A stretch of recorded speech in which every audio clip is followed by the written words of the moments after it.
बंगाल की जंग में कहां तक टिक पाएंगे वहां के सियासी महारथी। बंगाल में बीजेपी की परिवर्तन यात्रा से टीएमसी को कैसे होगा नुकसान? बीजेपी का रथ चला तो क्या टीएमसी को मुंह की खानी होगी? पश्चिम बंगाल में क्या चल रहा है आने वाले विधानसभा चुनाव को लेकर?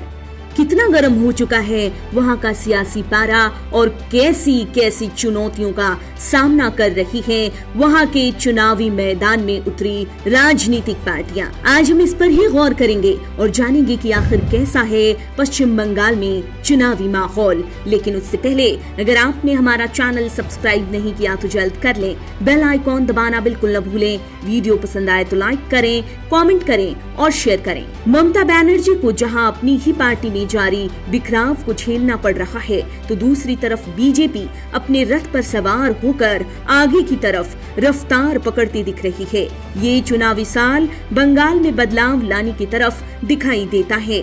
अगले 2 से 3 महीने में यहाँ विधानसभा चुनाव होने वाला है और इसके लिए बीजेपी ने ताकत लगानी शुरू कर दी है और 6 फरवरी को इस बाबत पश्चिम बंगाल में बीजेपी के राष्ट्रीय अध्यक्ष जेपी नड्डा ने परिवर्तन यात्रा भी शुरू कर दी। आने वाले 25 दिनों तक बीजेपी की रथ यात्रा बंगाल के कुल 294 में से 250 विधानसभा सीटों तक पहुंचेगी। एक तरफ जहां दीदी कमजोर होती दिखती है इस चुनाव के आने से पहले, तो दूसरी तरफ अपनी रथ यात्रा के जरिए ममता बनर्जी के बंगाल में बीजेपी शक्ति प्रदर्शन के प्रयास में जुटी है और उम्मीद कर रही है कि किसी भी तरह से वो बंगाल की सत्ता पर काबिज हो पाए। इस बार बीजेपी ने अपनी इस यात्रा को परिवर्तन यात्रा का नाम दिया है, जिस पर पीएम मोदी, जेपी नड्डा, साथ ही बंगाल बीजेपी अध्यक्ष दिलीप घोष की तस्वीर लगाई गई है। साथ ही बंगाल के महापुरुषों की तस्वीरें भी इस रथ पर लगी हैं, जैसे कि स्वामी विवेकानंद, गुरु रविंद्रनाथ टैगोर। नदिया प्रशासन बीजेपी की इस रथ यात्रा को मंजूरी देने से पहले तो इनकार कर रहा था, पर फिर देनी ही पड़ी।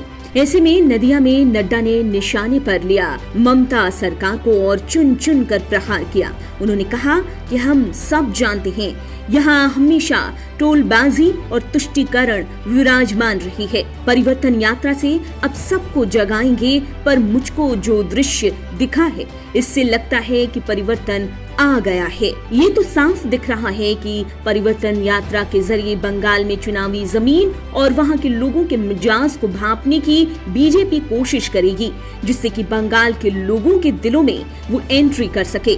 बीजेपी राज्य में 6 फरवरी के अलावा 9 को 2, फिर 11 को, फिर 12 फरवरी को ऐसी 5 यात्रा निकालेगी, जो कि एक यात्रा 6 फरवरी को निकल चुकी है। इस रथ यात्रा के जरिए 2/3 से ज्यादा विधानसभा सीटों पर बीजेपी अपनी ताकत को दिखाएगी। जहां तक ममता बनर्जी की बात करें तो पश्चिम बंगाल विधानसभा चुनाव से पहले वहां ममता बनर्जी ने राज्य का अंतरिम बजट पेश किया। उसमें शायद उन्हें ऐसा तो जरूर लगा होगा कि इस बजट के जरिए वो बंगाल की जनता को रिझा पाएंगी, क्योंकि कुछ ही महीनों में बंगाल में विधानसभा चुनाव होने हैं। ऐसे में ममता ने इस बजट पेश करने के दौरान चुनावी छाप छोड़ने की कोशिश की है। 2.99 लाख करोड़ रुपए का विधानसभा में अंतरिम बजट पेश किया गया और ऐसे वक्त में मुफ्त राशन और मदर किचन जैसे कई ऐलान किए उन्होंने, जिसमें किसानों के लिए वार्षिक सहायता राशि बढ़ाने को भी शामिल किया गया। कुल मिलाकर बजट पर सियासी आंच पड़ता तो दिखा ही। दूसरी तरफ बीजेपी के आते तूफान को रोकने की चुनौती तो ममता के सामने है ही, उसे कैसे रोका जाए ये देखने वाली बात है। इस साल होने वाले विधानसभा चुनाव में पश्चिम बंगाल में अगर कांग्रेस और वाम दल की हालत की बात करें तो दोनों ही साथ मिलकर चुनाव लड़ने वाले हैं। सीट शेयरिंग को लेकर दोनों पार्टियों के बीच अभी बातचीत जारी है और कई फैसले लेने अब भी बाकी हैं, तो कई पर सहमति भी बनी है। हालांकि कितना जोर लगा पाते हैं दोनों मिलकर ये देखने वाली बात होगी। कुल मिलाकर बंगाल चुनाव की तारीख जैसे जैसे नजदीक आती जा रही है वैसे वैसे रोमांच बढ़ता जा रहा है। किसी पार्टी की मुश्किलें आसान होती जा रही हैं, तो किसी की चुनौतियां पहाड़ जैसी होती जा रही हैं।